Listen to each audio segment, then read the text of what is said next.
Jewellery Hanamkonda ప్రారంభోత్సవ offer flat 20% VA December 14 నుండి 22 వరకు.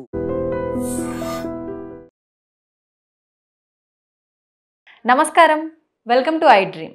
ధర్మ మార్గం విత్ విజిత కార్యక్రమానికి స్వాగతం.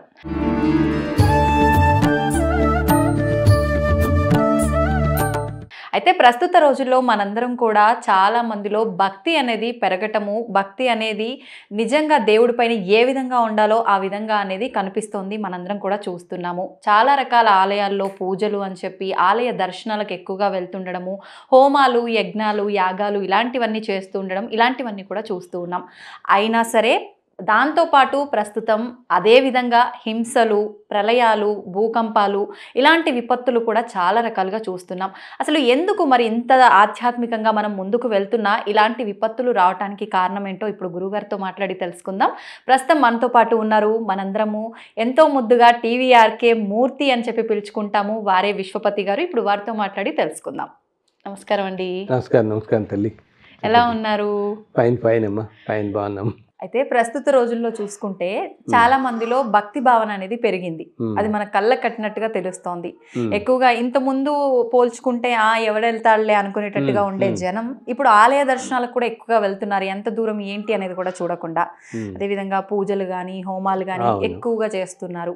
ఇంత చేస్తున్నాము అంటే భగవంతుడు కూడా మనందరినీ రక్షించాలి. కానీ ఈ ప్రళయాలు, ఈ జల ప్రళయాలు, విపత్తులు, భూకంపాలు, హింస, ఏకంగా ఆలయాల పైన కూడా హింస జరిగే దాడులు జరిగే పరిస్థితులు కూడా చూస్తున్నాం. ఎందుకు ఇలా అవుతుందంటారు?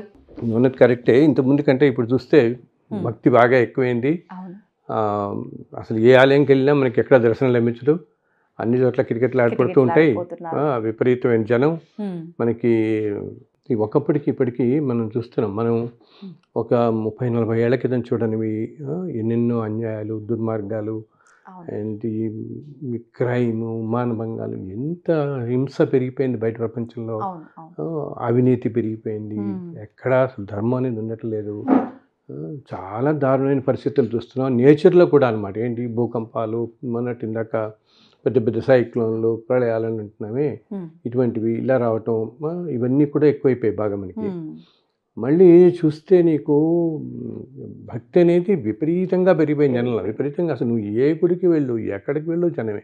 అక్కడ ఏదైనా కొత్తగా గుడి వచ్చింది ఏమన్నా చెప్పారంటే ఇంక అసలు విపరీతంగా అక్కడ జనం వెళ్ళిపోతా, కొన్ని లక్షల మంది వెళ్ళిపోవటం. అసలు అది మనం ఏమనాలో తెలీదు, అలా వెళ్ళిపోవటం అంత జరుగుతుంది. అలా అని చూస్తే మళ్ళీ ఏమన్నా తగ్గుతున్నాయా అంటే మరి అంత జరుగుతున్నప్పుడు ఇవన్నీ మనకి కొంచెం ఏమంటాం, నేచర్లో కూడా చక్కగా ఉండటం, మార్పులు రావాలి కదా. కాస్త పాజిటివిటీ అనేది మనకి బాగుండాలి కదా. ఆ పాజిటివిటీ మాత్రం ఉండట్లేదు. ఇవి మాత్రమే చూస్తూనే ఉన్నాం మనం. సో ఎప్పుడు ఏంటంటే భక్తి అనేది కేవలం భక్తి మాత్రమే కాదనమాట. భక్తితో పాటు ధర్మం అనేది కలిసి ఉండాలి మనకి. ఓకే, ధర్మం లేకుండా ఊరికినే మనం అదే మార్గంలో వెళ్ళిపోతూ ఏమిటి కొన్ని అసలు ఒక రొటీన్ లాగా చేసుకుంటూ వెళ్ళిపోతున్నారు. ఏమిటి ఆ గుడికి వెళ్ళటం అనేది కానీ, ఈ యజ్ఞాలు, యాగాలు అన్నవి కూడా ఒక రొటీన్ సిస్టమ్స్లా కాకుండా దానికి ధర్మం కూడా కలిసి ఉన్నప్పుడే దానికి అంత విలువ అది పెరుగుతుందన్నమాట. ఇప్పుడు ఒకటి చెప్పాలంటే నీకు, మనం ఒక 40-50 ఇప్పుడు చూడు చాలా చోట్ల మనం వింటున్నాం. ఏంటి ఇక్కడెక్కడ యజ్ఞం చేస్తున్నారు, యాగం చేస్తున్నారు, శతకుండాలతో చేస్తున్నారు, సహస్రకుండ యాగం జరుగుతుంది. ఇన్ని చోట్ల ఇన్ని జరుగుతున్నాయి కదా. ఇదే మనం 30-40 ఏళ్ల క్రితం అసలు ఎక్కడ వినేవాళ్ళం మనం? ఎక్కడ మన చిన్నప్పుడు చాలా తక్కువ. ఎక్కడో ఏదో రాజులు చేశారు, ప్రపంచ దేశం బాగు కోసం చేసేవాళ్ళని చెప్పి మనం వినేవాళ్ళం. ఏదో మహారాజు తలపెట్టి చేశాడని చెప్పి వినేవాళ్ళం. వేరే ఇప్పుడు ప్రతి నెల మనం ఎన్నో చోట్ల జరుగుతూనే ఉన్నాయి. అన్ని చోట్ల ఇంత జరుగుతున్నా కూడా మరి మామూలుగా ఏమి ఉండాలి? ఆ రోజుల్లో దేశం బాగోవడం కోసం చేస్తే దానికి ఫలితం వచ్చి వెంటనే దేశం అంతా చక్కగా ఉండేది, ప్రజలందరూ ఎంతో సుభిక్షంగా ఉండేవాళ్ళు అప్పుడు కదా. కానీ అదే ఇప్పుడు కాలంలో ఏమవుతుంది, మనకి ఇన్ని జరుగుతున్నా ఏంటి ఎప్పుడు వింటుంటాం మనం. ఇక్కడ హైదరాబాద్లో జరుగుతుంది, ఇంకో హైదరాబాద్లో 4-5 చోట్ల జరుగుతుంది, మళ్ళీ విజయవాడ జరుగుతుంది, ఇంకో ప్లేస్లో. అసలు ఇది ఆంధ్రప్రదేశ్ అని కాదు, మన ఆంధ్ర, తెలంగాణ ఈ రాష్ట్రాలనే కాదు, నువ్వు కర్ణాటకలో, తమిళనాడు ఎక్కడ తీసుకున్నా అక్కడ దేశంలో ఎన్నో చోట్ల యజ్ఞాలు, యాగాలు విపరీతంగా వింటున్నాం. అయినా ఇప్పుడు వింటున్నంత దుర్ఘటనలు అసలు మన సునామీ అనేది మనం చిన్నప్పుడు మనం విని ఎరగం మనం కదా. అంతే, పుస్తకాల్లో చదవడం తప్ప ఎక్కడైనా వచ్చింది అనేది తక్కువగా. అసలు భూకంపాలు అనేవి కూడా ఇంత ఇప్పుడు విని ఎరగం ఇటువంటివన్నీ. ఇవన్నీ ఆ రోజుల్లో లేవు. కానీ ఈరోజు ఇంత ఎత్తున జరుగుతున్నా ఎందుకు ఉండట్లేదు అంటే జనరల్గా సామాన్యంగానే ఎప్పుడైతే ప్రజల్లో ధర్మం అనేది నశిస్తుందో వీళ్ళు ఇంత ఎత్తున చేస్తున్నా కూడా అది సరిపోవట్లేదు అనమాట. అది ఏంటంటే ధర్మం అంతగా తగ్గిపోయింది ఈ రోజుల్లో. ప్రతి వాళ్ళకి కూడా ఏమిటి అందుట్లో ఒక కొన్నాళ్ళకి ఇప్పటికీ కంపేర్ చేస్తే జనంలో ఎఫోర్డబిలిటీ రావటం అండ్ నీకు ఈ ట్రాన్స్పోర్ట్ సర్వీస్ అన్ని రావటం, అవైలబిలిటీ ఉండటం, వెళ్ళడం అన్నిటికీ ఈజీ. ఆ రోజుల్లో ఏంటి అసలు జీవితం మొత్తంలో తిరుపతి ఒక్కసారి వెళ్ళిన వాళ్ళు ఉండేవాళ్ళు అసలు చూసేవాళ్ళే ఎంతమంది. మా జన్మకు ఒక్కసారి చూస్తే చాలా ఉంటున్నట్టుగా ఉండేది. ఈ రోజుల్లో అసలు కొన్ని అనకూడదు కానీ మనం కొంతమంది ఏదో విహారయాత్రలకు వెళ్ళి వచ్చేస్తున్నారు. అన్ని ప్లేసులు కూడా పిల్గ్రిమేజ్ ప్లేసెస్ కూడా అదొక పిక్నిక్ స్పాట్లా తయారైపోతాయి మనకి అనమాట. సో జనరల్గా ఏంటంటే మామూలుగానే బయట నీకు ధర్మం అనేది చాలా తగ్గిపోయినప్పుడు ఈ గ్రహాలు కూడా అనమాట. మామూలుగా మనం ఏం చేసేవాళ్ళం ఇంతకుముందు కాలంలో ఎవరికైనా ఏదైనా అనారోగ్యాలు ఏదైనా వచ్చినప్పుడు మనం పురోహితుని సంప్రదిస్తే దీన్ని జపం చేయించండి, గ్రహాలు శాంతి చేయించండి అని చెప్తారు కదా, వింటుంటాం కదా మనం. సో చేయించడం వాళ్ళకి వెంటనే బాగుండటం జరగడం జరుగుతుంది. కానీ ఏంటి ఎప్పుడైతే గ్రహాలే అసలు అనుకూలించిన పరిస్థితుల్లో ఉంటాయో మనకి అప్పుడేమవుతుంది ఇవన్నీ కూడా మనకి అంత పనిచేయమన్నమాట. వీటి ఎఫెక్ట్ కూడా కొంచెం తక్కువగా ఉంటుంది మనకన్నమాట. సో దానివల్ల ఏమవుతుంది జనంలోని ప్రజల్లో ఎప్పుడైతే ధర్మం అనేది చాలా తక్కువగా ఉందో మనం చూస్తున్నాం ఎన్నిటికీ ఆస్తులు తగాదాలు, అన్నదమ్ముల తగాదాలు, ఇది ప్రతి దానికి అంతా కూడా టువర్డ్స్ మనీ ఓరియంటెడ్గా ప్రపంచం అంతా పరిగెత్తిపోతున్నారు. సో అసలు ధర్మే లేనప్పుడు, ధర్మం ఇంతగా తగ్గిపోయినప్పుడు ఏమవుతుంది ఇంత ఎత్తున ఇన్ని యజ్ఞాలు యాగాలు ఇన్ని చేస్తున్నా కూడా మనకి వాటి వల్ల కూడా అయినా కూడా సరిపోవట్లేదు అనమాట. ఇంత చేస్తున్నా కూడా ఎందుకు అసలు ప్రజల్లోనే ధర్మం ఇదే.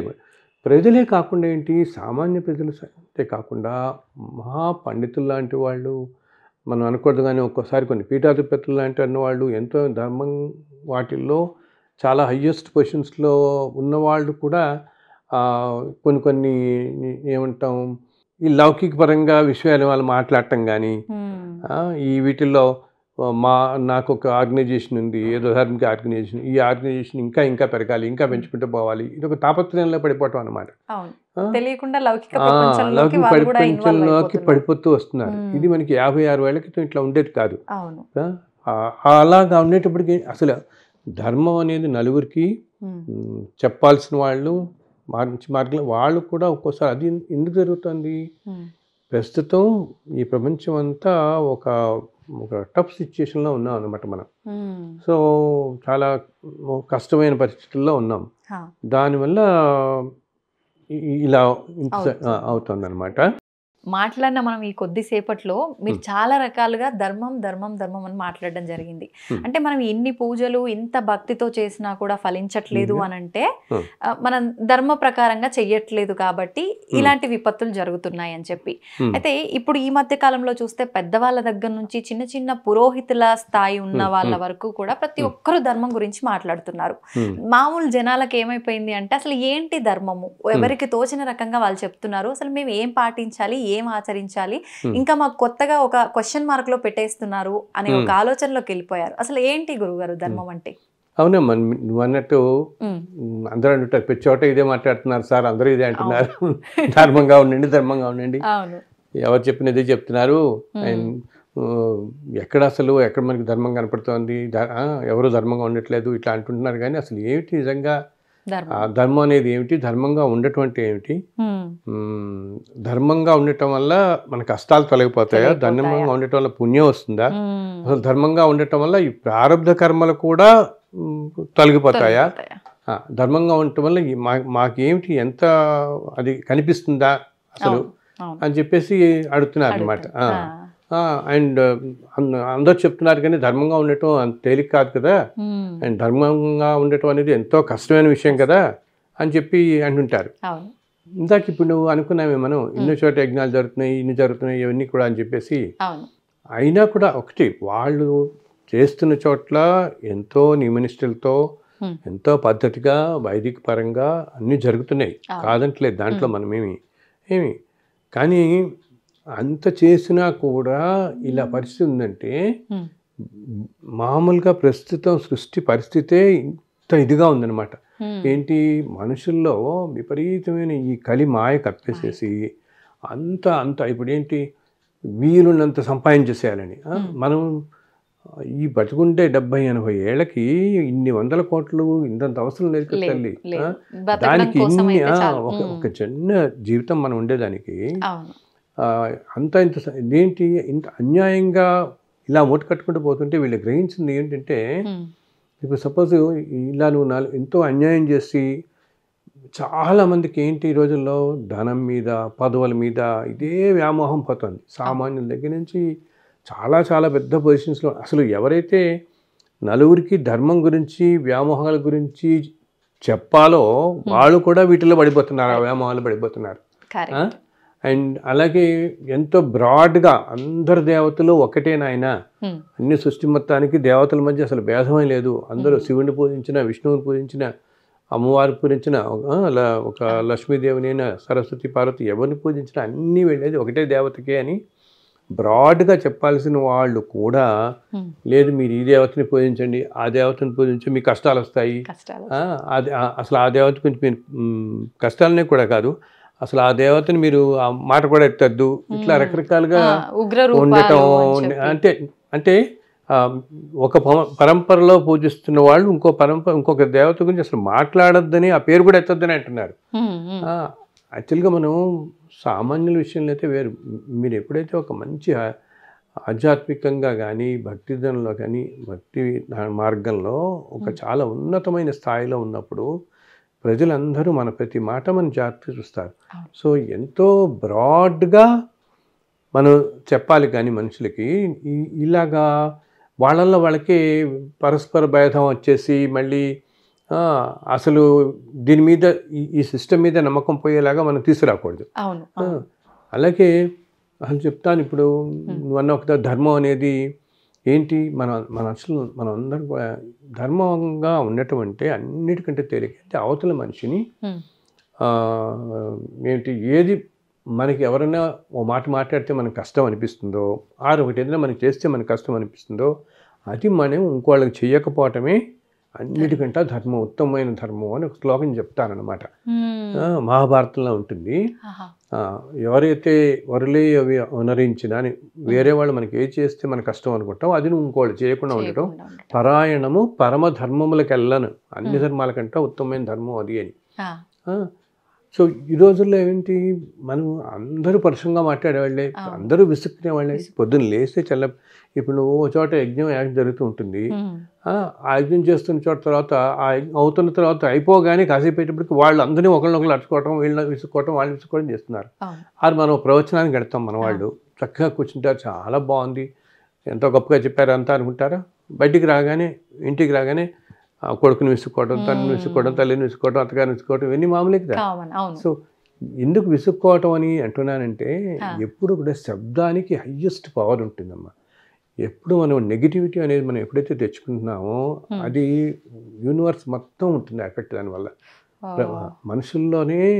మనుషులే నెగిటివిటీ ప్రవృత్తుల్లో ఉన్నప్పుడు యూనివర్స్లో వెళుతుంది. అలాగే ఆ యూనివర్స్లోకి వెళ్ళడంతో నెగిటివిటీ నీకు సీజన్స్లో సరిగా ఉండకపోవటం, ప్రకృతి సరిగా ఉండకపోవటం. ఇంతకుముందు మన చక్కగా అన్ని కాలాలు ఉండేవి, 6 ఋతువులు అంటామే. ఇప్పుడు అసలు 6 ఋతువులు లేవు, అన్ని ఋతువులు అసలు ఏ ఋతువు ఎప్పుడు వస్తుందో తెలియదు, అన్ని ఏకమైపోయినట్టు ఉన్నాయి మనకి ఎప్పుడు కూడా. మన 4 రోజుల క్రితం కూడా మనం చూస్తాం, ఎంత ఉక్కబోసింది కొన్నాళ్ళు. వింటర్ అనుకున్న వాళ్ళు మళ్ళీ మనం ఏసీలు వేస్తున్నారు నవంబర్లో కూడా, అక్టోబర్ నవంబర్ కాలాల్లో. అంటే సీజన్స్ కూడా అన్ని ఎఫెక్ట్ అయిపోతున్నాయి. సో కానీ అందుకనేమిటి, ధర్మం అనేది చాలా తగ్గిపోవటంతో ఇంత హింసా ప్రవృత్తి పెరిగిపోవటం, జనంలో న్యాచురల్ డిస్టర్బెన్సెస్ ఇటువంటివన్నీ మనం ఎక్కువగా చూస్తున్నాం అనమాట. కానీ నేను సింపుల్ ఎగ్జాంపుల్ చెప్తాను. ఇప్పుడు ఏమవుతుంది, ప్రకృతిలో ఇవన్నీ జరగడమే కాకుండా పర్సనల్ లైఫ్స్లో కూడా మనం ఎంతోమందిని ఏంటి చక్కగా ఉన్నవాళ్ళు గబుక్కున అనారోగ్యాలు బాధపడటం మనం చూస్తున్నాం. క్యాన్సర్ అనేది ఎంత మహమ్మారిగా పెరిగిపోయిందో ఈ మధ్యకాలంలో. ఎక్కడ చూసినా అక్కడ వీళ్ళని వాళ్ళని వింటూనే ఉన్నాం. అండ్ మన కరోనా చూసాం. అసలు ఒక మనిషి కదలలేకుండా చేసేసింది కదా, కట్టి పడేసింది ఒక మనిషి. అసలు ఎవరు ఊహించండి, ఒక జీవితకాలంలో ఊహించండి. ఇటువంటివన్నీ ఎందుకు? ప్రపంచంలో ధర్మం అనేది బాగా తగ్గిపోయేటప్పటికీ అంతా కూడా ప్రకృతి కూడా ఏమాత్రం సహకరించకుండా తయారైపోతుంది అనమాట. కానీ ప్రజలందరినీ నేను మరీ కోరేది ఏంటంటే, మీరు భక్తితో పాటు మీరు స్తోత్రాలు చదువుతారు, ఆలయాలకు వెళ్తారు, ఇన్ని చేస్తున్నప్పుడు కూడా దాంతోపాటు ధర్మాన్ని కూడా కలిసి పెట్టుకోండి. ధర్మంగా ఉంటూ మీరు భక్తి మార్గంలో ఉన్నప్పుడే అది మిమ్మల్ని కాపాడుతుంది, సమాజాన్ని కాపాడుతుంది. ధర్మం లేకుండా భక్తి మార్గం ఏమాత్రం రక్షించదు మిమ్మల్ని. కేవలం భక్తి మాత్రమే అనుకుంటే మిమ్మల్ని రక్షించదు. భక్తికి ధర్మం కూడా రెండు భగవత్ స్వరూపాలు అన్నమాట. ఇప్పుడు అసలు ధర్మం అంటేనే భగవత్ స్వరూపం. మనం అంటాం రామో విగ్రహం ధర్మ అని చెప్తాం. అలా వస్తుంటే భగవంతుడు ధర్మం అన్నమాట. శ్రీకృష్ణుడు అన్ని ధర్మ స్వరూపాలు అవన్నీ మనకి. అంటే అంత ఉన్నతమైనది ధర్మం అనేది. ధర్మంగా ఉంటే మనము తాత్కాలికంగా కష్టం అనిపించినా అది మనని ఎంతో కాపాడుతుంది. మీకు ఒక చిన్న ఉదాహరణ చెప్తాను. ధర్మంగా ఉన్నప్పుడు ఇప్పుడు మామూలుగా మనం అంతా కష్టాలు పడుతుంటాం. అంటుంటారు చూడు, మేము ఎంతో ధర్మంగా ఉన్నాం, అయినా ఏంటంటే కష్టాలు పడతారు, నలుగురికి సహాయం చేస్తాం, మాకు వీలునంతలో ఏదో సహాయం చేస్తుంటాం, అయినా మేము మా పిల్లలు కష్టాలు పడుతున్నారు, మేము కష్టాలు పడుతున్నాం అంటామే. సో ఇది ఎందుకు? ప్రారంభ కర్మల వల్ల మాట. అంటే ఏ జన్మలోనో మనం చేసుకున్న కర్మల వల్ల అది మనకిప్పుడు వచ్చి మనకి అనుభవానికి రావడంతో మనం ఇప్పుడు కష్టాలు పడుతూ ఉంటాం. ఏంటి, ఎప్పుడో ఏదో జన్మలో, ఈ జన్మలో ఎంత ఇదిగా ఉన్నా ఏదో జన్మలో మనం ఏం చేసుకున్నామో తెలియదు కదా మనకి, ఏ జన్మలో చేసుకున్నామో. అందుకని ఇంత వైరుధ్యం మన చుట్టూతో చూస్తుంటాం. ఏమిటి, ఒక్కసారి అన్యాయంగా ఉన్నవాళ్ళు ఏమిటి ఇంత సంపాదించేస్తున్నారు, వీళ్ళు ఇంత సంతోషంగా బతుకుతున్నారు, ధర్మంగా ఉన్న వాళ్ళు ఇంత కష్టంగా ఉన్నారు, ఇవన్నీ అనుకుంటుంటాం కదా మనం. భగవంతుని పూజిస్తేనే కష్టాలు, పూజించకుండా చేయకుండా ఉన్న వాళ్ళేమో అలా ఉంటారంటాం. సో ఇవి వాళ్ళకి ఎందుకు? ఇదంతా ఇంతకు ముందు జన్మల్లో వాళ్ళు చేసుకున్న పుణ్యఫలం అంతా ఈ జన్మలో వాళ్ళకి అనుభవానికి వస్తుంది. వాళ్ళు ఇంత ముందు జన్మల్లో ఎంతో పుణ్యం చేసుకుని, ఎన్నో దాన ధర్మాలు చేసుకుని ఎంతో ఉండుంటారు. అది ఇప్పుడు అనుభవిస్తున్నారు. మనకి కనపడేది ఏంటంటే ఇప్పుడే కనిపిస్తూ ఉంటుంది కంటికి. సో ఇది చూసి ఇతను ఇంత అన్యాయాలు చేస్తున్నారా, కానీ ఏంటి, ఆ పుణ్యఫలం వల్ల ఇప్పుడు అనుభవిస్తున్న దానికి తను చేసిన ఇలా అన్యాయాలు చేస్తే ఇదంతా మళ్ళీ 100 రెట్లు అనుభవించాల్సి వస్తుంది వచ్చే జన్మల్లో. ఈ విధంగా నేను చూశాను.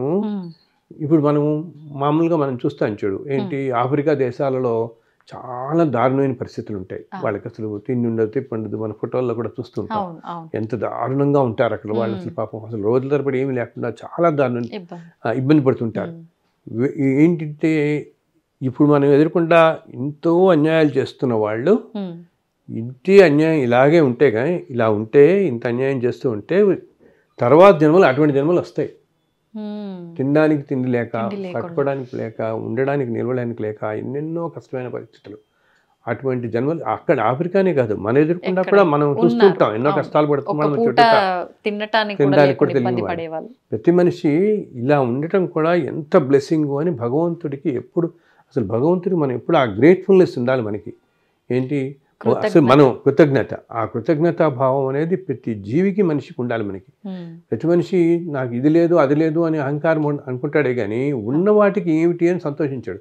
భగవంతుడు ఎప్పుడు చూస్తాడు, నేను వీడికి ఇన్ని ఇచ్చాను, ఇన్నిటి కాళ్ళు చేతులు అసలు నడుస్తూ నువ్వు ప్రపంచాన్ని చూడగలుగుతూ. పాపం కళ్ళు లేని వాళ్ళు ఎంతమంది ఉంటారమ్మా, కాళ్ళు లేని వాళ్ళు ఎంత ఉంటారు. ఇవన్నీ ఎంత బ్లెస్సింగ్ మనిషికి మనం. బట్ ఏంటంటే ప్రతి మనిషికి ధనమే ధనమే ధనమే. కలియుగం అంటే ధనమే. ఆ ధనము డబ్బు డబ్బు డబ్బు ఆ ప్రాప్తులు దాని వెనకాలే పడిపోయి తనకున్న చిన్న చిన్నవి కూడా నేను అందరితో చెప్తాను, మనం మాట్లాడుతుంటాం. ఇప్పుడు ఈ క్షణం ఇలా తీసుకుంటే ఈ క్షణంలో ఎన్ని కార్పొరేట్ హాస్పిటల్లో ఎంతమంది ఎన్ని రకాలు బాధపడుతుంటారు. ఎన్నో ఐసీయూల్లో కిడ్నీస్ ఫెయిల్ అయిపోయిన వాళ్ళు, హార్ట్ సర్జరీస్ అవుతున్న వాళ్ళు, కోమాలో ఉన్న వాళ్ళు, కొంతమంది 2 సంవత్సరాలు కోమాలో ఉండిపోతారు. ఎంత బాధాకరమైంది, ఎంత నరకం తల్లి. మామూలుగా నువ్వు ఒక రోజు మనకి జ్వరం వచ్చి మంచి మీద పడుకుంటేనే మనకి ఎంతో బాధ అనిపిస్తుంది. ఒక 2 సంవత్సరాలు ఏంటి నీకు ఇది ప్రాణం వెళ్ళి అందరూ ఏమనుకుంటా వాళ్ళకి తెలియదని, మనిషికి అన్నీ తెలుస్తూ ఉంటాయి. కోమాస్థితిలో ఉన్నప్పుడు అన్ని లోపల తెలుస్తూ ఏమీ చేయలేని స్థితి అనమాట. అచేతనమైన స్థితిలో పడి ఉండి ఇటు ప్రాణం వెళ్ళిపోక ఎంత నరకాతి బాధలు. ఈ అన్యాయాలు చేసే వాళ్ళందరూ గ్రహించాల్సింది ఏంటంటే అటువంటి బాధలు లోనవుతారు వీళ్ళు. అలా అస్సలు అటు పోకుండా ధర్మంగా ఉండడానికి ప్రయత్నించండి. అంటే ఏంటి, మంచి మార్గంలో ఉండండి. మంచి మార్గంలో మీరు సంపాదించుకునేది నలుగురికి పంచిపెట్టండి. ఇప్పుడేం మనమేం ఇక్కడ 1000 ఏళ్ళు ఉండిపోవట్లేదు కదా, అంత డబ్బు మనకేం వస్తుంది లేదు. ఉన్న 70-80 ఏళ్ళకి శాశ్వతం కాదు ఆ మాత్రం దానికి.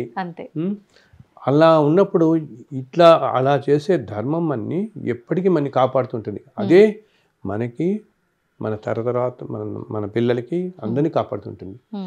అదొక శ్రీరామరక్ష అంటమే అలా కాపాడుతుంటుంది అనమాట ధర్మంగా. అలా కాకుండా ఈ అన్యాయం దాని మీద పెడితే ఇప్పుడు ఇట్లా కనిపిస్తున్నా మన కంటికి మనం అనుకోకూడదు, అయ్యో వీళ్ళు ఎంత అనుభవిస్తున్నారని. ఇంతకుముందు జన్మల్లో చేసుకున్న పుణ్యఫలం వాళ్ళకి ఇప్పుడు అనుభవానికి వచ్చింది.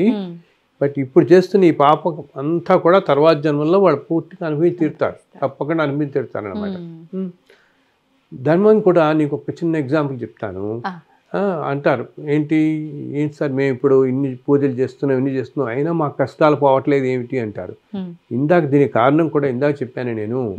ఏంటి, ఎప్పుడైతే గ్రహాలే అనుకూలించట్లేదు అసలు, ఏంటి నవగ్రహాలు అంటామే మనం, ఈ గ్రహాలే అనుకూలించినప్పుడు మనం ఎన్ని జపాలు ఎన్ని చేసినా కూడా ఆ అనుకూలత లేనప్పుడు వీటన్నిటికీ ఫలితం సరిగా ఉండదన్నమాట.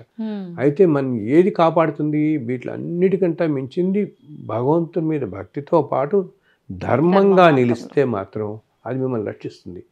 ఎట్లా అంటే నీకు ఒక చిన్న ఎగ్జాంపుల్ చెప్తాను. ఒకసారి కొంతకాలం క్రితం జరిగింది ఇది. ఆటో నడుపుకుంటూ ఉంటాడు అతని జీవితానికి అనమాట. పాపం అతి సామాన్యమైన వాడు. అండ్ ఎంతో కష్టపడి అతనికి పాపం ఒక 4 చెల్లెళ్ళు ఉంటారు, పెళ్లి చేయాల్సిన వాళ్ళు. ఇతను ఒక్కడే అనమాట. ఆ సంసారాన్ని అలా చేసుకుంటూ వస్తుంటాడు.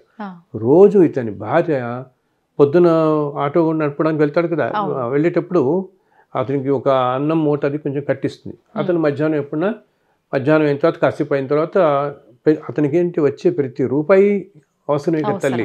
బికాజ్ ఈ సంసారం మొత్తానికి తన సంసారం రావాలి, చూసుకోవాలి, చెల్లెళ్ళందరినీ చూసుకోవాలి, ఇవన్నీ చేసుకోవాలి కదా. కానీ అతను ఏంటి ఎంతో ధర్మాత్ముడిలాగా ఉంటాడు. ఏంటి గబుక్కుని ఎవరైనా పొరపాటున అతని ఆటోలో ఏదైనా బ్యాగ్ ఏదో మర్చిపోయారనుకో, అతను వెనుక్కుంటూ వెళ్ళి ఆ ఏరియా ఎంత దూరమైనా వెతుక్కుంటూ వెళ్ళి మళ్ళీ వాళ్ళ ఇంటికి తలుపుపెట్టి వాళ్ళకి ఆ డబ్బు ఇచ్చొస్తాడు. ఆ బ్యాగ్ ముట్టుకోకుండా కూడా తీసిస్తుంది. ఇటువంటి అలవాటు అతను ఉంటూ ఉంటాడు. చాలా నిజాయితీగా ఉంటాడు. అండ్ ఇతనికి వాడి భార్య ఏం చేస్తుంది, రోజు ఇలా అన్నం మూట కట్టించి ఒక బాక్స్ ఇచ్చేసి మధ్యాహ్నం తినడానికి, దాంతోపాటు రోజు ఒక్క 10 రూపాయలు మాత్రం అంటుందన్నమాట. ఈరోజు నీకు వచ్చిన డబ్బులతో పెద్ద అంత రోజు ఒక్క 10 రూపాయలతో నువ్వు చాయ్ తాగు అని చెప్తుంది. సో అతను అంతకంటే అది కూడా కష్టం, అంతకంటే ఎక్కువ పెట్టుకోలేడు. సో ఎందుకు రోజు తెచ్చుకున్న డబ్బుతోనే ఈ 4 చెల్లెల్ని పెంచి పెద్ద చేసి పెళ్ళిళ్ళు చేసి ఇవన్నీ చేయాలి కదా అని. అంతే. అదొక్కటి ఏంటంటే మళ్ళీ రాత్రి పొద్దున వెళ్ళిన వాడు పాపం రాత్రి 10 గంటలకు ఇంటికి చేరుతాడు. అందుకోసం మధ్యాహ్నం ఒక్క అన్నం తిని ఎక్కడ ఓ చెట్టు కింద కాసేపు రిలాక్స్ కాస్త తీసుకుంటాడు అనమాట. ఒకరోజు ఏమవుతుంది, ఇతను ఒక రైల్వే స్టేషన్ దగ్గర పొద్దున వెళ్తాడమ్మా. వెళ్తాడు, అక్కడ ఒక పెద్ద సీట్ ఎక్కుతాడు అనమాట. ఇంకా ఈయన ఆటోలో ఓ బ్యాగ్ అది పెట్టుకుని ఏదో ఎక్కుతాడు, ఏదో ఫలానా చోట తీసుకెళ్ళమంటాడు. తీసుకెళ్తుంటే ఆ రోజేమో అతను కొంచెం జ్వరంగా ఒళ్ళు నొప్పులుగా ఉంటుంది. కానీ ఏంటి పాపం కష్టపడి చేసే జీవితాలు కదా, తప్పు అనమాట. చేసుకుంటే కాదు ఇల్లు గడవదు, వీళ్ళందరినీ పెంచేయాలని చెప్పి ఏం పర్వాలేదు అని చెప్పి ఏదో వందేసుకుంటాడు, నడుపుతుంటాడు. ఈ ఆటోలో కూర్చున్న వ్యక్తి చాలా దర్జాగా కూర్చుని ఉంటాడు. ఇంత వచ్చేటప్పటికి నీకు ఒక చోట ట్రాఫిక్ సిగ్నల్ పడుతుంది.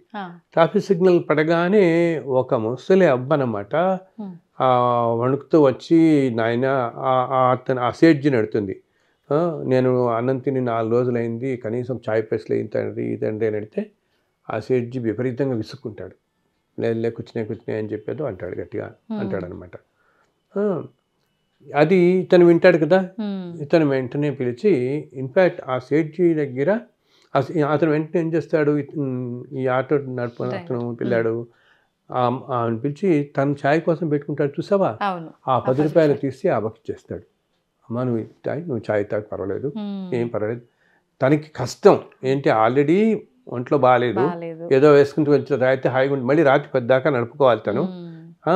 అయినా వెంటనే 10 రూపాయలు అవకిస్తాడు. వేరే అతని దగ్గర, ఆ సేట్ దగ్గర బ్యాగ్లో 25 లక్షలు ఉంటాయి. అంత 25 లక్షలున్నా ఒక్క 10 రూపాయలు ఇచ్చే గుణం కూడా లేకుండా పోయింది ఆ మనిషికి. వేరే ఇతని దగ్గర ఏమీ లేకపోయినా ఉన్న 10 రూపాయలు తీసిచ్చాడు. సో అక్కడితో అతనికి ఆ ఒక్క దాని వల్ల ఒక 50 జన్మల్లో తను చేసుకున్న ప్రారంభ కర్మ అంతా నశించిపోయిందమ్మా. తను చేసుకున్న పాపాలు ప్రారంభ కర్మ ఉంటుంది 50 జన్మల ప్రారంభ కర్మ, ఇంతమంది జన్మలది. కేవలం అతని ఒకటేమో నిజాయితీగా ఉండే మనిషి, ఇంకోటి అప్పుడు చేసిన ఆ క్షణంలో ఆ రోజు తనకి ఒంట్లో బాగాలేకుండా ఇంట్లో ఉన్న పరిస్థితుల్లో కూడా మధ్యాహ్నం కాస్త మంది వేసుకుని మళ్ళీ ఏదో చాయ్ తాగుదాం అనుకున్న దానికి పెట్టుకుని ఆ 10 రూపాయలు తీసుకెళ్ళి ఆవకి ఇచ్చేసాడు. అది ఇది ధర్మం అంటే, అంత గొప్ప మనసు. ధర్మం అంటే ఇది. నీ కష్టం అనిపించిన, అసలు ఎవరితోనే నేను చెప్తాను, ఎవరికైనా నువ్వు 100 రూపాయలు దానం చేయాలని అనుకుంటే నీ దగ్గర మనసు ఉండాలే కానీ జేబులో మన దగ్గర 100 ఉంటే చాలు, 1,00,000 ఉండక్కర్లేదు. మనస్సు లేని వాడికి 1,00,000 రూపాయలన్నా 100 రూపాయలు తీసివ్వడు. ఇద్దాం అనుకున్న వాళ్ళు నీ దగ్గర 100 ఉంటే చాలు, 100 ఇవ్వడా, నీకు 100 చాలు. నీకు ఇవ్వండి 1 lakh కదా, ఉన్నవాడు ఇచ్చేస్తాడు. ఇది ఎందుకు చెప్తానంటే ఇది ఒక ఉదాహరణగా ధర్మం అనేది మనుషులను అంత, ఇప్పుడు 50 జన్మల్లో ప్రారంభ కర్మను పక్కకి తోసేసింది అంటే అతను చేసిన పుణ్యఫలం ఎంత పుణ్యం మనం చేసే ధర్మం భరిస్తుంది. ఇప్పుడు మనం ఈ హోటల్స్కి వాటికి మన వాళ్ళందరూ పింఛన్ పార్టీకి వెళ్తుంటాం కదా, వెళ్ళినప్పుడు నేను చూస్తుంటాం సాధారణంగా వెళ్తే 2,000-3,000 బిల్ అయిపోతుంటుంది. మనం బయట వచ్చిన తర్వాత కార్స్ అన్ని పార్కింగ్ ఏరియాలో పాపం ఉంటారు, సెక్యూరిటీ వాళ్ళు వీళ్ళు ఉంటారు. వాళ్ళకి వచ్చే జీతం ఎంత, నెలకి 4,000 వస్తుంది, 5,000 వస్తుంది వాళ్ళలో. అండ్ కొంతమంది ఏంటి హోటల్ స్టాఫ్ వాళ్ళే ఉంటారు, వాళ్ళకి చాలా కష్టం. సో నువ్వు లోపల అంత 2-3 వేలు బిల్ చేస్తావు, వాళ్ళకు 10 రూపాయలు ఇవ్వడానికి కూడా ఆలోచిస్తారు. అసలు నువ్వు 10 ఎందుకు, 50 రూపాయలు ఇవ్వచ్చు కదా. అండ్ ఇప్పుడు మనం ఏమనుకుంటాం, ఇప్పుడు మనకి ఎక్కడన్నా ఉద్యోగంలో ఉన్నాం అనుకో, ఏదో ప్రమోషన్ రావాలనుకో, ప్రమోషన్ వస్తే ఓకే నాకు శాలరీ ఒక 5,000 పెరుగుతుంది, సంతోషపడతాము. పొరపాటు అంటే ఒకవేళ మనకి 5,000 బదులు 10,000 ఇంక్రిమెంట్ ఇచ్చారనుకో, ఎంతో సంతోషపడి ఆయన భగవంతుడు నిజంగా దేవుళ్ళ వచ్చాడు నాకు, ఈయన మా మేనేజర్ దేవుళ్ళు అంటాడు అని అనుకుంటాం, నిజంగా దేవుడు ఉన్నాడు అనుకుంటాం. ఇప్పుడు ఆ మనిషి కూడా నువ్వు నిజంగా గబుక్కుని ఎప్పుడూ చేయకపోలేదు, ఎప్పుడన్నా ఒకసారి నువ్వు 10 రూపాయల బదులు 100 రూపాయలు అతని చేతిలో పెట్టు, అతని మొహంలో సంతోషించుడు, ఎంత సంతోషం కనపడుతుంది. ఎప్పుడు ఒక ఆత్మ సంతోషిస్తే ఆ వచ్చేంత బ్లెస్సింగ్స్ ఎప్పుడు ఎక్కడ రావన్నమాట. అందుకని మనకి ఎప్పుడు చిన్నప్పటి నుంచి వాడు చెప్తారు ఏంటి, 10 మందికి చేయండి, 10 మందికి సాయం చేయండి. 10 అంటే అక్కడ నెంబర్ కాదన్నమాట. మనం ఏంటి, ఎంత ఎక్కువ మందికి సహాయం చేస్తే ఆ సోల్స్ అంత ఎక్కువ మంది నీ మంచి కోరుకుంటారు. అనుకోకుండా మనసు అనుకుంటుంది కదా. సో అది వాళ్ళు మనకి చెప్పలేకపోవచ్చు అప్పుడు వెంటనే, కానీ అది మనని ఎప్పటికీ రక్షిస్తూ ఉంటుంది అనమాట. ఒక కవచంలాగా రక్షిస్తుంది, మనం చేసే మంచి కవచంలాగా రక్షిస్తుంటుంది. మనం ఒక్కోసారి చూస్తూ ఉండే, ఇప్పుడు మనం హైవేస్ మీద వెళ్తున్నప్పుడు ఏదో యాక్సిడెంట్ అబ్బాయి వెరీ నేరోగా మిస్ అయ్యి అంటుంటారు వాళ్ళు, అమ్మో నేను అసలు ఆ కార్ చూస్తే ఎవరు మనిషి బతుకుంటాడు అనుకుంటారండి, లేచి నడిచి బయటకు వచ్చేస్తారు నలుగురు వీళ్ళందరూ. సో అదేంటి, భగవంతుడు వాళ్ళల్లో ఆ నలుగురు ఎదురులో ఎవరో ఒక పుణ్యాత్ములు ఉంటారు, ఎవరో ఒక పుణ్యాత్ముడు ఉండుంటాడు, ఆ పుణ్యాత్ములలో మిగతా వాళ్ళందరూ కూడా రక్షింపబడ్డారు. అలా కూడా అవుతుంది. ఆ నలుగురు ఎదురులో ఎవరో పుణ్యాత్ముడు ఉండటం బట్టి మిగతా వాళ్ళు కూడా దానివల్ల వీళ్ళు రక్షింపబడ్డారు. సో వాళ్ళు చేసుకునే పుణ్యం అనేది అంతగా మనిషిని కాపాడుతూ ఉంటుంది. మనం అనుకుంటాం అంత కాపాడుతుంటుంది. వేరే అన్యాయం వల్ల మనం సంపాదించామనుకో, మనం ఈ క్షణంలో మనం అనుకుంటాం, కానీ అది తర్వాత అది కష్టపెట్టినట్టు ఏది కష్టపెట్టదు. అన్యాయంగా సంపాదించిన ధనం కానీ, పరుషంగా మాట్లాడటం కానీ, మనం ఎవరినన్నా కూడా అసలు నేను అందరితో చెప్తుంటాను అన్నమాట. ఇప్పుడు మనం ఇందాకన్నామే వాళ్ళకి ఏముందండి 500 కోట్ల బ్రహ్మాండంగా అనుభవిస్తున్నారు, అన్యాయం ఉంది, డబ్బే ఇంపార్టెంట్, నువ్వు ఎలా సంపాదించావని ఇంపార్టెంట్ కాదు కదా అంటుంటారు కదా. ఎలా వచ్చిందన్నది కాదు ఈ రోజుల్లో, నీకు డబ్బు ఉందా లేదా, డబ్బు ఉంటే గొప్పవారు, అంతే గొప్పవారు అంటుంటారు కదా. బట్ అన్యాయంగా చేసే దాని వల్ల తల్లి తర్వాత తరాల్లో కష్టపడతారు, అసలు ప్రశాంతత ఉండదు వాళ్ళకి. ఈ రోజున మనం ఇందాక అనుకున్నామే, చాలా డౌన్ ట్రోడన్గా ఉండి ఎన్నో కష్టాలు పడుతున్న వాళ్ళు, అనారోగ్యాలు పడుతున్న వాళ్ళ పార్లు, వీళ్ళందరూ ఏంటంటే ఏదో జన్మల్లో వాళ్ళు చేసుకున్న పాప ఫలం కూడా అనుభవిస్తున్నారు. ఈ రోజు నీకు భగవంతుడు ఒక ధర్మంగా, ఇప్పుడు నువ్వు మంచి ఉద్యోగం చేస్తున్నావు, ఉద్యోగంలో చాలా కష్టపడి పైకి వచ్చావు, బాగా సంపాదించుకుంటున్నావు అనుకో, అది వేరు. ధార్మికంగా సంపాదించిన ధనం వేరు, అన్యాయంగా సంపాదించుకున్న ధనం వేరు. అన్యాయంగా సంపాదించుకున్న ధనం ఇప్పుడు నీకు అనిపిస్తుంటుంది నేను బాగానే ఉన్నాను అని చెప్పి, కానీ వచ్చే జన్మల్లో వాటన్నిటికీ ఎన్నో రెట్లు బాధపడాల్సి వస్తుంది. అది కూడా ఏంటి, నువ్వేంటంటేట ఎంత ఎక్కువ నువ్వు అన్యాయం చేసావనుకో, అప్పుడేమవుతుంది, ఒకే జన్మలో నువ్వు ఒక 10 జన్మల కర్మ అనుభవించాల్సి వస్తుంది, ఫోర్స్లా వచ్చి పడిపోతుంది. అర్థమైందా? ఏంటి ఒకే జన్మలో అంటే ఏంటి, వాడికి ఒక కష్టం కాదు 10 రకాల కష్టాలు వస్తాయి మనిషికి. సో పాపంగా సంపాదించే సొమ్ముతో మనుషులందరూ గ్రహించాల్సింది ఏంటంటే, ఏముంది ఈ జన్మ, తర్వాత జన్మ ఏముంటుందా ఏం చూద్దామని అనుకున్న వాళ్ళు తర్వాత జన్మలో ఒక్కొక్క జన్మలోనూ ఇన్ని కోట్ల జన్మల్లో చేసుకున్న వాటిల్లో వాళ్ళు ఒక జన్మ అనుభవం రావటం కాదు, ఒక్కో జన్మలోనూ ఒక 50 జన్మల ప్రారంభకరం వాళ్ళు అనుభవించాల్సి వస్తుంది. అటువంటి వాళ్ళే గట్టిగా పడుతుంది, అప్పుడు చాలా గట్టిగా పడుతుంది. అసలు సామాన్యంగానే అమ్మా, మామూలుగా ఏంటంటే కాలంలో ఇప్పుడు మనం కొంచెం ఏమంటాం, చాలా కష్టకాలంగా ఉంది ప్రపంచం మొత్తానికి కూడా కష్టకాలం. ఇది అందరూ పెద్దవాళ్ళు చెప్తున్నారు, ఏమిటి 2020 నుంచి స్టార్ట్ అయింది, 2030 దాకా ఉంటుంది అని చెప్పి ఇప్పుడో చెప్పబడింది. ఈ 10 years కొంచెం టఫ్ పీరియడ్లో ఉన్నాం అనమాట. ఇలా కష్టకాలంలో ఉన్నప్పుడు మామూలుగానే మనందరికీ కూడా మనం ఒక జన్మలో పడాల్సింది, ఈ జన్మలో ఏమున్నాయో పడాల్సినవి ఆల్రెడీ ఒక 10 జన్మలు ఇప్పుడు పడిపోతుంటాం మనం. అందుకనే ఇన్ని రకాల కష్టాలు చుట్టూతో చూస్తున్నాం మనుషులు. మరి ఇప్పుడు ఎందుకు మనం ఉద్యోగం చేసే చోట కానీ, మన ఇళ్లలో ఉండే చోట్ల, పక్క ఇళ్లలో ఉండే వాళ్ళలో కానీ ఎన్నో రకాల కుటుంబాల్లో అశాంతి, ఇవన్నీ ఎన్నో చూస్తున్నాం కదా.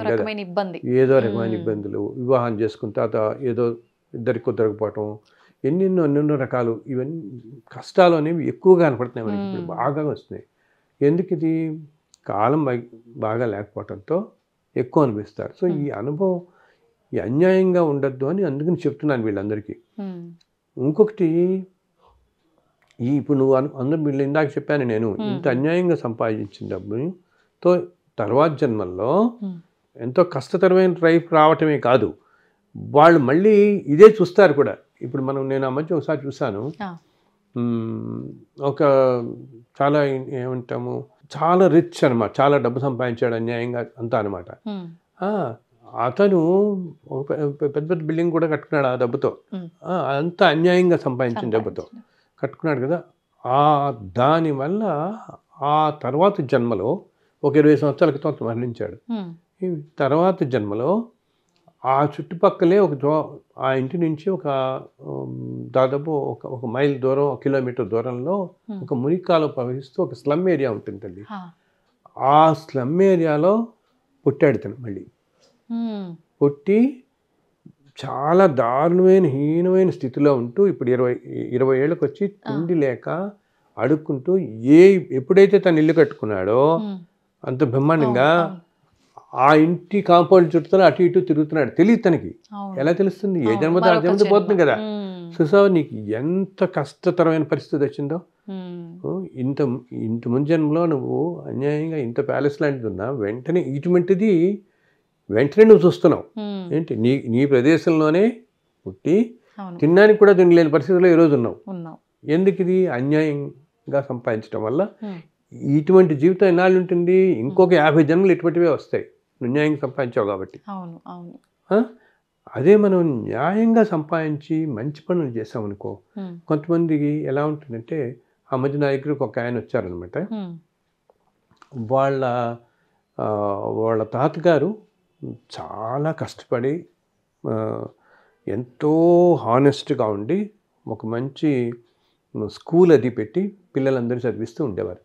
సో ఆయనకి ఏముండేది, నేను ఇంత కష్టపడి పెంచి ఈ స్కూల్ని ఈ స్థితికి తీసుకొచ్చాను, రేపు పొద్దున ఏమవుతుందో ఇది ఏంటి. అతను ఏంటి, ఆయన ప్రతి రూపాయి కూడగట్టుకుని తనకున్న ఆస్తి అంతా కూడా అమ్మేసి ఒక చిన్న విలేజ్లో అనమాట ఫ్రీ ఎడ్యుకేషన్ ఇవ్వాలి, ఈ ట్రైబల్ ఏరియాస్లో ఉన్న వాళ్ళందరికీ ఫ్రీ ఎడ్యుకేషన్ ఇవ్వాలి అని చెప్పి ఒక 200-300 పిల్లలకి ఫ్రీ ఎడ్యుకేషన్ పెట్టాడు ఆయన, విద్యాదానం చేస్తూ. అది కూడా ఏంటి, తనకి 7-8 ఎకరాల తల్లిదండ్రుల నుంచి వస్తుంది ఆస్తి మొత్తం అమ్మేస్తాడు. పిల్లలు కూడా అడుగుతారు, ఏంటి ఇలా చేస్తున్నామన్నా వినడు, లేదు మనం ఇదే మనని కాపాడుతుంది, ఈ మంచితనం మనం కాపాడుతుందని అది తనకున్న ఆస్తి అంతా అమ్మేసి తను సంపాదించుకుని స్కూల్ టీచర్ కింద చేస్తుండేవాడు. అది కొన్నే పెట్టి ఒక స్కూల్ కట్టి స్కూల్లో 200-300 పిల్లల చేత చదివిస్తూ ఒక ట్రస్ట్లో పెట్టి ఆ డబ్బుతో పెట్టి చేస్తున్నాడు. సో అప్పుడు ఆయన అనుకుంటూ ఉండేవాట, ఏమో తర్వాత తరాల్లో ఏమవుతుందో అని. ఎప్పుడైతే నువ్వు అంత మంచి పని చేసి అంత చేస్తున్నావో ఏమవుతుందో తెలుసా, తర్వాత కాలంలో మళ్ళీ నువ్వు జన్మ ఏదో తీసుకుని ఇదే కుటుంబాల్లో నువ్వు జన్మిస్తావు, మళ్ళీ దీన్ని నువ్వు చూసుకుంటావు. అర్థమైందా? మళ్ళీ నువ్వు చేసిన వ్యవస్థ అంతా నీకంటే కనిపిస్తుంది. నువ్వు ఎక్కడో వాళ్ళలోనే ఆ సంబంధించిన వాళ్ళలోనే పుట్టి మళ్ళీ ఇదంతా నువ్వు చూసుకోగలుగుతావు, సంతోషంగా చూసుకుంటాడు అప్పుడు మళ్ళీ. కానీ తెలియదు తనకి, నేను చేశాను ఇదంతా అని తెలియదు. ఎందుకు చెప్తున్నానంటే ఈ రోజుల్లో ఎవరైనా ఈ ప్రోగ్రామ్ చూస్తున్న వాళ్ళు ధార్మికంగా పరంగా వాళ్ళ ఇప్పుడు సింపుల్ ఎగ్జాంపుల్ తల్లి, ఈ హైటెక్ సిటీలో ఇంత పెరిగిపోయింది బ్రహ్మాండంగా కదా మనం చూస్తున్నాం, ఎలా ఉంటుందో ఒకటి అద్భుతం. ఒకటి 40 అంతస్తులు 50 అంతస్తులు ప్రపంచం ఇలా పెరిగిందా. మనం సిటీ దాటి ఒక 30-40 కిలోమీటర్లు బయటికి వెళితే శానిటేషన్ ఉండదు, ఒక హాస్పిటల్స్ ఉండవు, విలేజెస్లో దారుణ పరిస్థితులు. జస్ట్ 40-50 కిలోమీటర్లు బయటికి అంతే కదా. ఎంతో దారుణమైన పరిస్థితుల్లో ఉన్నవాళ్ళు ఉన్నారు. ఇప్పటికీ కూడా విలేజెస్లో ఒక ఊరు దాట బయటకు ఎక్కడికో వెళ్ళి మంచినీళ్ళు తెచ్చుకునే వాళ్ళు ఉంటారు, రోజు మోసుకొచ్చుకునే వాళ్ళు ఉన్నారు. ఎందుకు అవుతుంది, ఈ సంపద అనేది కొన్ని చోట్లకే కేంద్రీకృతం అయిపోతుంది. ఇప్పుడు ఊరికినే అసలు జస్ట్ ఒక 100 crores ఉన్నవాళ్ళు, అంటే 100 కోట్లు ఉన్నవాళ్ళుట ఈ దేశంలో ఈరోజు కొన్ని లక్షల మంది ఉన్నారు, లక్షల మంది. నిజంగా మనం బతకడానికి, ఒక జన్మ బతకడానికో లేకపోతే నీ తర్వాత తరం బతకడానికో 100 కోట్లు అవసరం లేదు కదా నీకు. దాంట్లో నువ్వు గనక అండ్ ఇంకొకటి ఏంటి, నీకు ఇప్పుడు నువ్వేమి చూసుకోకుండా 100 కోట్లు అలా చూసుకుంటూ ఉంటావు, 70 ఏదో వస్తుంది, 70-80 years నువ్వు వెళ్ళిపోతావు. ఆ తర్వాతలో దాన్ని ఎవరేం చేస్తారో ఏమీ తెలియదు నీకు. అది డబ్బు సంపాదించడం కానీ ఏదైనా ఏంటి, అసలు ఏ మనిషి అయినా ప్రతి మనిషికి సంతోషంగా ఉండాలి, సుఖంగా ఉండాలి, ఆనందం. ప్రతి వాళ్ళకి హ్యాపీనెస్సే కదా. ఒక సినిమా చూస్తే హ్యాపీనెస్, కాఫీ తాగితే హ్యాపీనెస్, టీ తాగితే హ్యాపీనెస్, ఏదైనా మంచి చోటుకి వెళ్తే సంతోషమే మనిషికి ఎప్పుడు ఆలోచిస్తాడు. సో ఈ డబ్బు సంపాదన అనేది అయితే ఏమవుతుంది, మనుషులకి డబ్బు సంపాదన మాత్రం అది లిమిట్ లేనేది అనమాట. ఆనందం ఎంత ఉన్నా ఇంకా కావాలనిపిస్తుంది, తృప్తి ఉండదు, దాంట్లో తృప్తి ఉండదు. వీళ్ళకి అర్థం ఒకటి చేసుకోవాలి, ఏమిటి ఇది ఏదో స్టేజ్లో మనకే కష్టం ఇది దీనివల్ల. సో రోజు నీకు ఇదే సరిపోదు. అదే కాకుండా ఈ రోజున ఇప్పుడు ఇండియాలో కొన్ని లక్షల మంది ఉన్నారు అనుకున్నాం కదా మనం, 100 కోట్లు ఉన్న వాళ్ళు 10 లక్షల మంది ఉన్నారు. వీళ్ళ ప్రతి ఒక్కళ్ళు కూడా ఒక 20% పని 20 కోట్లు పక్కన పెట్టేసి వీటిలన్నీ ఎన్ని లక్షల జీవితాలు బాగుపడతాయి, చక్కగా హాస్పిటల్స్ కట్టచ్చుకోవచ్చు. అసలు ఒక 20 కోట్లు కనుక ఇస్తే, 1,00,000 అంటే 1,00,000 మంది కనీసం, పోనీ 10 లక్షలు కాదు, 1,00,000 మంది ఉన్నారు 100 కోట్లు ఉన్నవాళ్ళు. మొన్న ఎక్కడో రాస్తున్నారు 1000 crores ఉన్నవాళ్ళే ఎన్నో వేలల్లో ఉన్నారు ఇండియాలో. 100 crores ఉన్నవాళ్ళు ఇంకెంతమంది ఉంటారు? 1,00,000 మంది ఉన్నారనుకున్నా నీకు 20 లక్షల కోట్ల మనీ నీకు వస్తుంది. ఇంత కలిపి ఎన్ని హాస్పిటల్స్ కట్టి ఎంత మంచి పనులు చేయొచ్చు. అలా చేస్తే దానివల్ల నీకు ముందు మంచి జన్మలు వస్తాయి, ముందు మంచి జన్మలు వస్తాయి. ఇప్పుడు ఇబ్బంది పడే వాళ్ళకి దొరుకుతుంది. నీ కంటెందుకుందా నువ్వు ఆనందం చూస్తావు. దానివల్ల నువ్వు ఇస్తున్న దానివల్ల జరుగుతున్న ఆనందం నీకు కనిపిస్తుంది. నీ సంపాదన వల్ల జరుగుతున్న మంచి పనులన్నీ నీ కంటితో చూస్తావు, అది ఎంతో మనకి ఆనందం ఇస్తుంది. అలా ఏమి చేయకుండా దాన్ని అలా పెట్టుకుని కూర్చుంటే దాన్ని ఇంకా డబ్బు మల్టిప్లై చేసుకుందాం అనుకునే వాళ్ళే కానీ దానివల్ల మంచి పనులు చేద్దాం అని చెప్పి ఎవరికో కానీ ఉండదు. అసలు ఎవరికి ఉండరు, కొంతమంది ఉంటారు అక్కడక్కడ. కానీ ప్రతి ఒక్కరికి ఈ భావన రావాలి, మనం మంచి పని చేస్తే అది మనకి ఎంతో తృప్తిస్తుంది, ఆనందిస్తుంది, సమాజాన్ని కాపాడుతుంది. రేపు నేను ఇంతకుముందు జన్మల్లో ఏదైనా పాపాలు చేసుకున్నా వచ్చే మంచి జన్మలు వస్తాయి నాకు, వచ్చే జన్మల్లో కష్టాలు పడను. నేను మన చుట్టూ కష్టాలు పడుతున్న వాళ్ళని చూస్తాం కదా, ఏ మనిషి కష్టం పడదు అనుకోడు. ఇన్ని రకాల కష్టాలు పడుతున్న వాళ్ళని చూస్తాం కదా, అమ్మో ఈ కష్టం నాకు రాకూడదు, ఇది రాకూడదు అనుకుంటాడు. కానీ ఎంత ప్రారంభ కర్మల వల్ల ఏమవుతుంది, నీకు నిజంగా కష్టం అనేది వస్తే ఎంత డబ్బు ఉన్నా ఏది వినా ఏది మనని కాపాడదు. అది మనం గ్రహించాం. ఎందుకంటే నేను ఎంతోమందిని చూస్తుంటాను కదమ్మా, ఒక పెద్ద ఫార్మా కంపెనీ అనమాట, వాళ్ళే క్యాన్సర్ డ్రగ్స్ తయారు చేస్తారు. అటువంటిది ఆ కంపెనీ చైర్మనే ఒక 2-3 సంవత్సరాల పాటు పోరాడారు క్యాన్సర్తో. మెడిసిన్స్ కూడా వాళ్ళు చేస్తారు. అయినా 3-4 సంవత్సరాల పాటు చాలా కష్టపడ్డాడు మనిషి. తొందరగా వెళ్ళిపోతే బాగుండు అనుకుని స్టేట్కి వెళ్ళిపోయాడు మనిషి చివరికి. అదేంటి, ఏ జన్మలో చేసుకున్న ప్రారంభ కర్మ మనిషిని అలా ఉన్నప్పుడు ఈ జన్మలో మంచివాడే, ఏ జన్మలో అయితే ఇలా అనుభవిస్తున్నప్పుడు అన్యాయం చేస్తే ఇంకా ఎలా అనుభవిస్తాం మనం. అది ప్రతి ఒక్కళ్ళు గ్రహించాలి. అండ్ నాకు చెప్పాను చిన్న ఆటో డ్రైవర్ ఎగ్జాంపుల్, అది అన్నిటికంటే ఈజీ కదా. అంటే ప్రతి ఒక్కరు కూడా అర్థం చేసుకోవాల్సింది ఏంటంటే, డబ్బు మనం అనుకుంటాం శాశ్వతం కాదు, మనతో తీసుకెళ్ళమని, కానీ అనుకోవడం వరకే కాదు, దాన్ని నిజంగా ఆచరణలో పెట్టాలి. ఏదున్నా మనం చేసిన మంచి పుణ్యం ఇవి మాత్రమే మనతో తీసుకెళ్తాం ప్రతి జన్మకి. ఇది ఒక్కటి గుర్తుపెట్టుకోవాలి. ప్రతి జన్మకి తీసుకెళ్తాం, ఈ జన్మలో కూడా మనకి ఆనందం ఇస్తుంది. ఇప్పుడు ఒక మొహం ఇందాక నేను చెప్పాను చూడు, నువ్వు బయటికి రాగానే ఇప్పుడు ఎందుకు మనం చిన్న క్యాబ్ ఎక్కుతాము, క్యాబ్ ఎక్కిన తర్వాత అందుకే చేంజ్ లేదని 10 రూపాయలు, నువ్వు పర్లేదు బాబు నువ్వు మనం ఉంచేసుకో అనగానే ఎంత సంతోషపడతాడు అతను. ఆ మనిషిలో సంతోషం కనిపిస్తుంది, సోల్ అనమాట. ఒక ఆత్మ కనుక సంతోషిస్తే అది ఎంతో రక్షిస్తుంది మనిషిని, యువతల మనిషిని. ఇప్పుడు నాకు నేను బయటకు హోటల్ అతనికి నువ్వు 10 రూపాయల బదులు ఎప్పుడన్నా ఒక్కసారి ఎవరికైనా ఒక 100 రూపీస్ గబుక్కుని వేసి చూడు. ఈ రోజుల్లో 100 అంటే ఏముంది, అసలు వాల్యూ ఏముంది, ఇలా అలా కష్టపెడుతున్నారు అందరూ. అలా ఉన్నవాళ్ళు ఆ మాత్రం ఉన్నవాళ్ళు ఇస్తే ఆ సోల్ కనుక ఆనందిస్తేట, ఒక ఆత్మ సంతోషపడితే అది రక్షించినట్టు ఏది రక్షించదు, అంత కాపాడుతుంది మనని. ఇందా నేను చెప్పాను అతను 50 జన్మల ప్రారంభ కర్మే పోయిందంటే ఎంత కాపాడుతుంది మన అనమాట. అంటే మనం చేసే మంచి ఇలాంటి దాన ధర్మాలు అనేవి మన ప్రారంధ కర్మల్ని తొలగిస్తాయి, ప్రస్తుతం మనం సంతోషంగా ఉండడానికి ఉపయోగపడతాయి, ముందు జన్మల్లో మనం చేసిన మంచి వల్ల మళ్ళీ మంచి ఫలితాలు కలిగే అవకాశం మనిషి జన్మ తర్వాత ఉత్తమమైన జన్మ అంటే ఇంకా మోక్షమైన గురువుగారు, ఇంకేమైనా ఉందా? అంటే అన్ని జన్మల్లోకెల్లా మానవ జన్మే చాలా ఉత్తమమైందమ్మా. మనం దాన్ని ఉపయోగించుకోవాలి. కానీ అసలు మానవ జన్మ, ఎందుకంటే దేవతలు కూడా అనుకుంటారట మానవ జన్మలోనే మనం ఏదైనా కర్మ చేయగలుగుతాం, మంచి పనులు చేయగలుగుతాం. ఏమి దేవతలకు శరీరం ఉండదు, శరీరం లేని వాళ్ళు ఏం చేస్తారు. సో మనకి భగవంతుడు ఇప్పుడు ఇన్ని లక్షల జీవజాతుల్లో మనిషి అన్నిటికంటే ఉత్తమమైనది. అండ్ చాలామంది ఏమిటారంటే అనుకుంటాం మన మోక్షం అంటే ఏదో ఇంకా ఏంటి వెళ్ళిపోయిన తర్వాత వచ్చేది, భగవంతుడితో కలిసిపోతాం.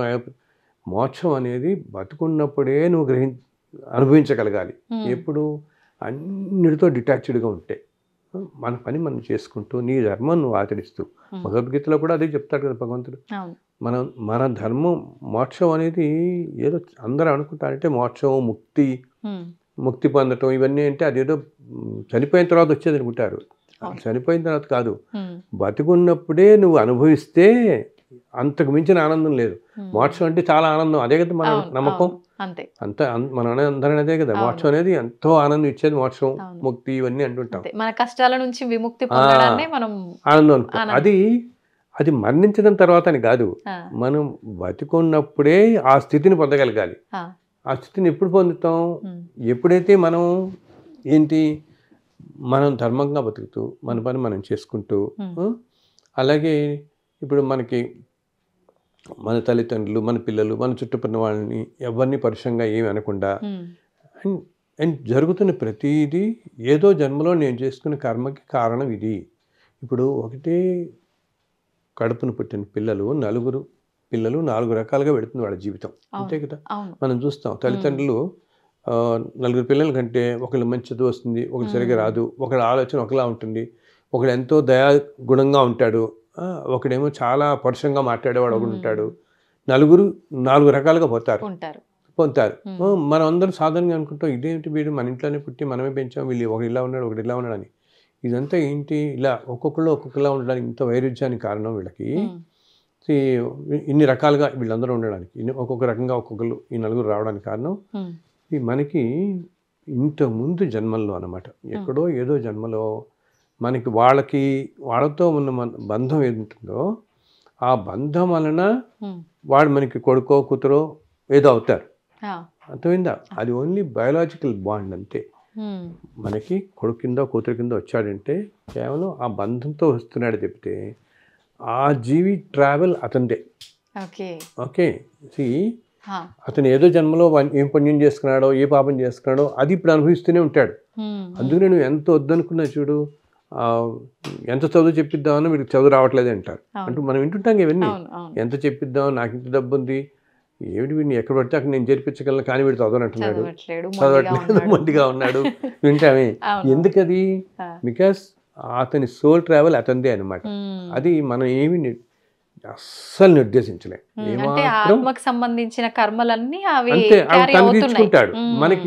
మనకున్నదల్లా మనకేంటంటే మనం ఒక కొడుకో కూతురో ఆ బంధంతో అయ్యో మనం బాధపడతాం అనుకుంటాం, కానీ ఆ సోల్ ట్రావెల్ ఆ సోల్దే. కేవలం ఎందుకు తెలుసా, నేను కొంతమందిని చూసాను ఇట్లాగా. వాళ్ళకి ఒక 400-500 జన్మల క్రితం అనమాట. 400 జన్మల క్రితం అంటే ఆల్మోస్ట్ ఒక 20-30 వేల సంవత్సరాలు కూడా అనుకో ఎక్కడికో వెనక్కి వెళ్ళిపోతే ఒక్కొక్కసారి ఏదో ద్వాపర యుగంలోనూ ఏదో యుగాల్లో కూడా, ఇప్పుడు కూడా కాదు, ఇప్పుడు మనకి కలియుగం స్టార్ట్ అయ్యి 5,000 సంవత్సరాలు అయింది. 5120 అట్లా ఉన్నాం మనం. 5,000 సంవత్సరాలు అయింది. దీని ముందు ద్వాపర యుగం కదా. సో ద్వాపర యుగంలో ఉన్న వాళ్ళందరం మనం ఉన్నాం. మనందరం అప్పటి వాళ్ళు ఎప్పటి నుంచో ఉన్న వాళ్ళందరం. అందుకనే చూడు, కొంతమందికి కృష్ణుడు అంటే ప్రాణం, కొంతమంది ఉంటారే. ఇక ద్వాపర యుగంలో ఉన్నప్పుడు వాడు కృష్ణ లీలలు అన్ని చూస్తుంటారు, వినుంటారు. వాళ్ళ కొంతమంది ఏంటి, అసలు శ్రీకృష్ణుడు వారు ఈ భూమి మీద 125 సంవత్సరాలు ఉన్నారు. 125 సంవత్సరాలు 125 సంవత్సరాలు ఉన్నప్పుడు ఆయన, మనం భాగవతంలో శ్రీకృష్ణ లీలలను చదువుకుంటాం కదా, ఎన్నో లీలలు కదా. కానీ ఆయన జీవితంలో ప్రతిరోజు ఎన్నో లీలలు జరిగాయి.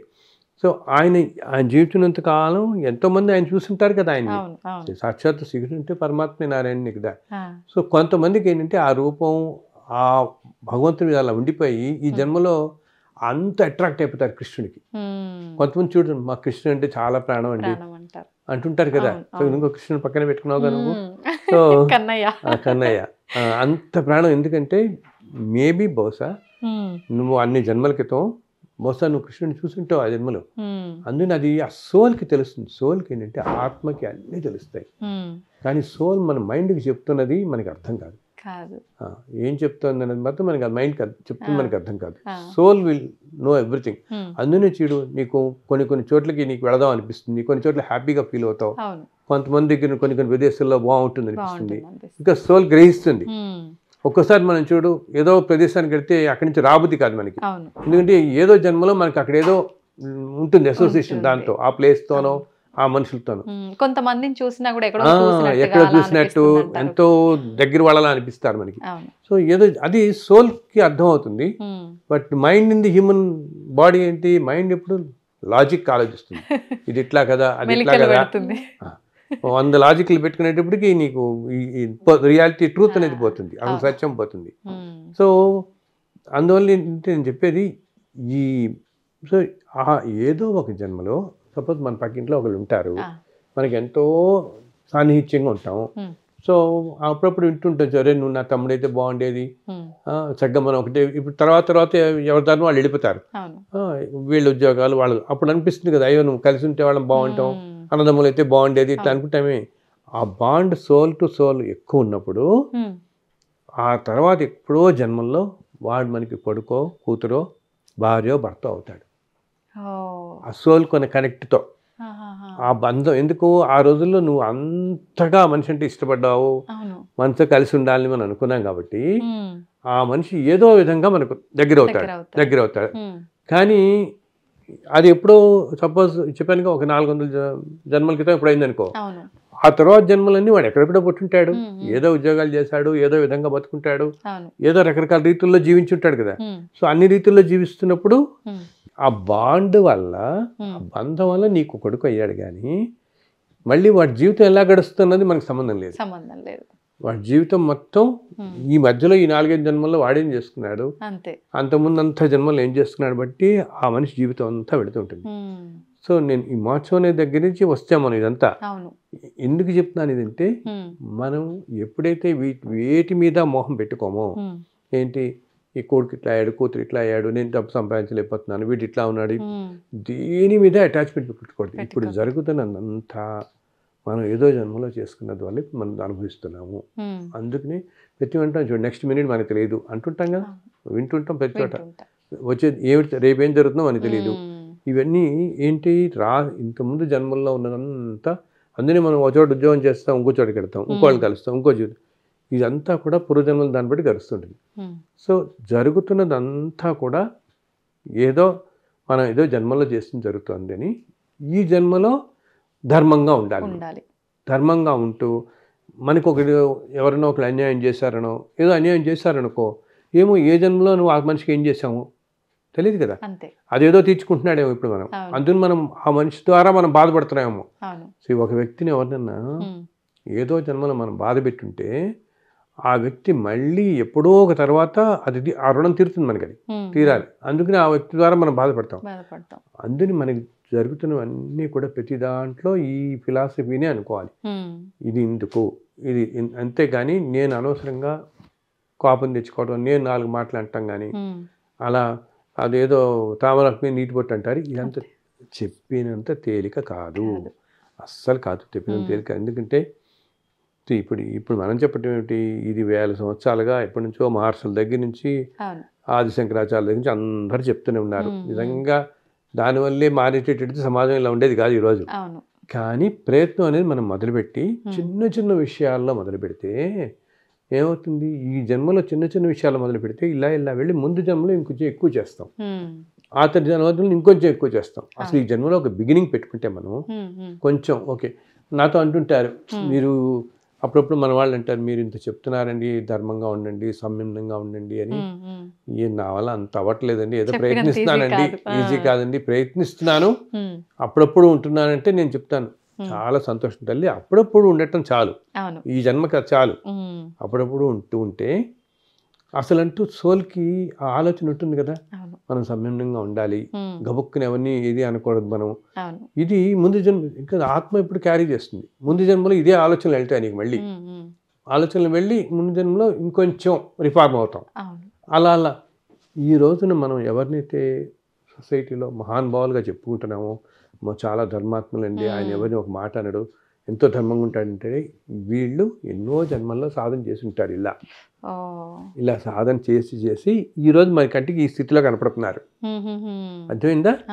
ఇప్పుడు ఈ స్థితిలోకి వచ్చారు వీళ్ళు ఒక జన్మ క్రితం మనలాగా ఉండుంటారు, మామూలు అందరిలాగానే ఈ స్థితికి వచ్చారు. మనం కూడా ఏంటనమాట, అందరూ కూడా అసలు ఈ జన్మలో మొదలు పెడితే నీకు ముందు వెళ్ళేటప్పుడు, కొన్ని జన్మలకు వెళ్ళేటప్పటికి ఇంకా బెటర్గా అవుతాం తప్పకుండా.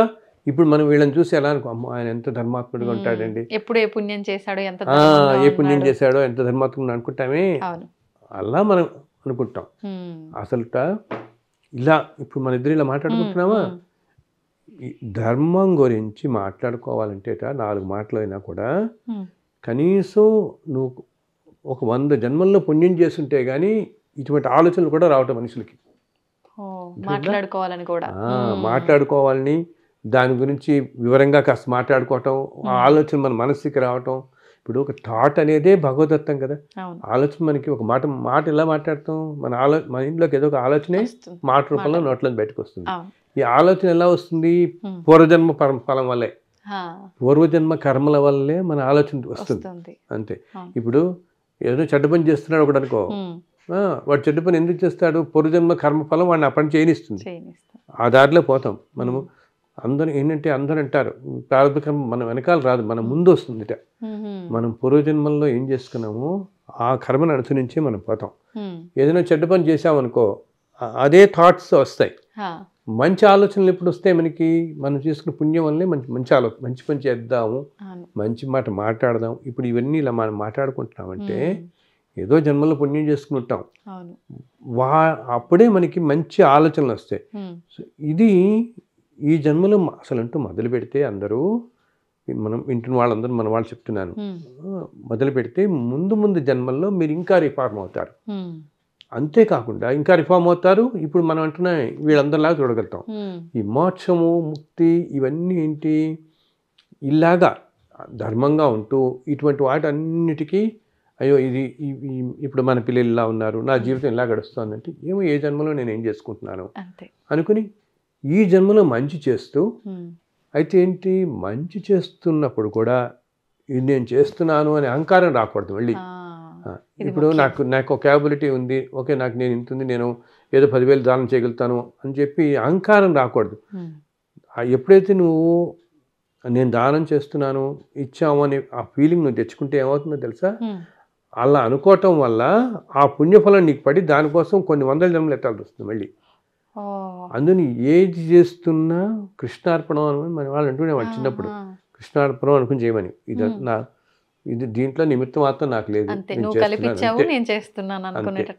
అంతే. ఏమి అలా డిటాచ్డ్గా అన్నిట్లో ఉంటే ఎప్పుడు మనం ఆనందమైన స్థితిలో ఉంటాం. అదే మోక్షం, అదే ముక్తి. సో దానికోసం ఏదో మరణించిన తర్వాత వస్తుంది మోక్షం అలా అని కాదు, ఉన్నప్పుడే నువ్వు ఆనందకరమైన స్థితిలో ఉండగలుగుతావు. అన్నిటినీ అసలు సమస్త జీవుల్ని సమానంగా చూడమని చెప్తాడు భగవంతుడు అన్నిట్లో. అండ్ భగవంతుడు ఎప్పుడు ఎవరికి కష్టాలు ఇవ్వడు, సుఖాలు ఇవ్వడు. మనం చూసే వాళ్ళందరికీ వాళ్ళు మోసుకొచ్చినవే, ఎన్నో జన్మల్లో వాళ్ళు చేసుకునేవే వాళ్ళు అనుభవిస్తున్నారు ఈ రోజుల్లో.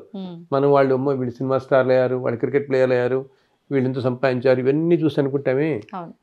అది ఏ జన్మల్లో వాళ్ళు ఏదో చేసుకున్న పుణ్యం వాళ్ళు ఇలా తీసుకొచ్చింది. బట్ ఆయన ఏమి ఇవ్వడు మనకి. ఆయన ఒకరికి కష్టం ఇవ్వడు, ఒకరికి సంతోషం ఇవ్వడు, మనం చేసుకుని మనం అనుభవిస్తూ ఉంటాం. ఆయన ఒక మార్గం చూపించాడు, మంచిగా చెడని మనమే వెళ్తున్నాం. మనమే డిస్క్రిప్షన్ మనకే ఉంది కదా, మనకి ఆ బుద్ధి ఇచ్చాడు కదా భగవంతుడు.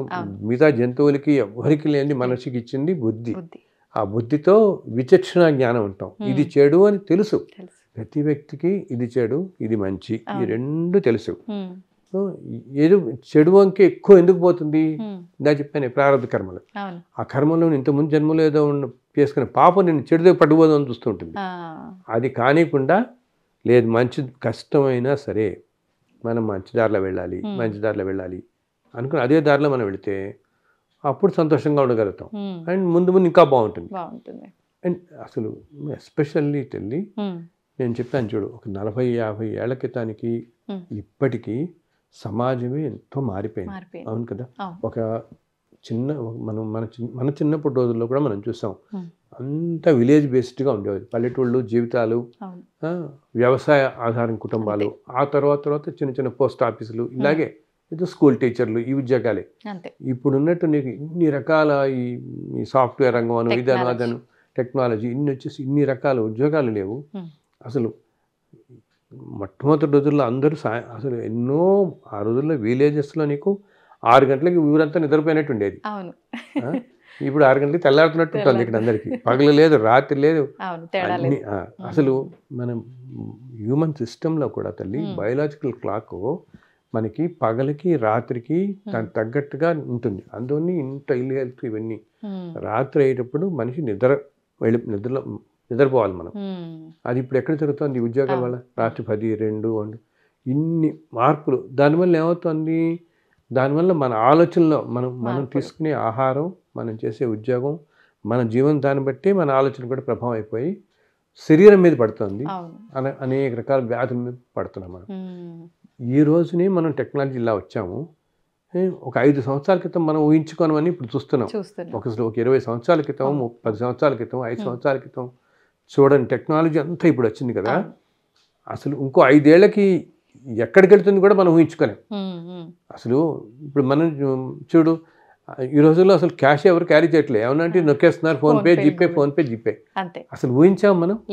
పాత రోజుల్లో ఎలా ఉంటుంది సార్, ఏంటిట ఏదైనా డబ్బు కావాలంటే శనివారాలు వస్తే కంగారు పడేది. బ్యాంకులు ఉండవు, బ్యాంకుల్లోకి వెళ్ళి ఏటీఎం అనే సిస్టమ్ లేదు. ఏటీఎం సిస్టమ్ లేదు కదా, బ్యాంక్ వెళ్ళే తెచ్చుకోవాలి. ఒకవేళ ఏదైనా అవసరం పడితే ఎవరింట్లోనే ఏమన్నా అడిగి తెచ్చుకునేవాడు పాపం. ఆ, ఎవరింట్లో అన్నా గబుక్కుని అవసరం వచ్చింది, ఏదో హాస్పిటల్ అవసరం ఏదో వచ్చింది, ఆ రోజు ఆదివారం అయిందనుకో పాపం, డాక్టర్ దగ్గరికి వెళ్ళాల్సి వస్తే వాళ్ళ దగ్గర డబ్బులు లేకపోతే ఎవరినో వెళ్ళి 100 రూపాయలు 200 రూపాయలు మనేవాళ్ళు. ఇప్పుడేంటి నువ్వు గబుక్కుని ఇన్స్టెంట్ ఏటీఎంకి వెళ్తున్నావు, ఇవి వచ్చాయి, ఇది అసలు ఊహించలే కదా.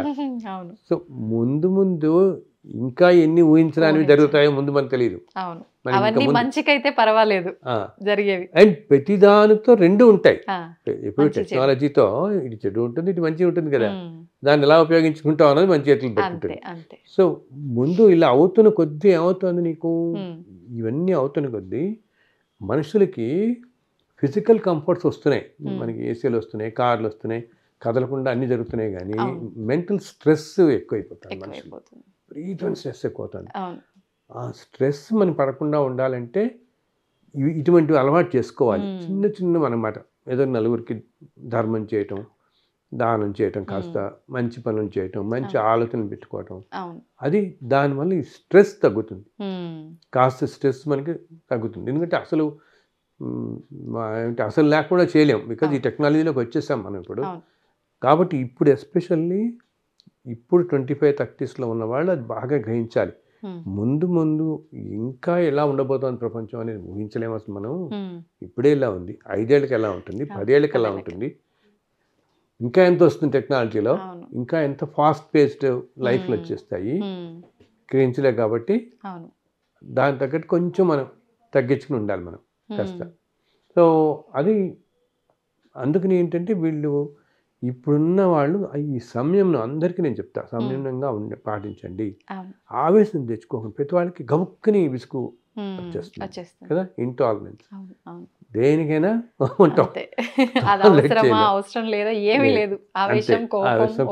దానివల్ల ఆరోగ్యం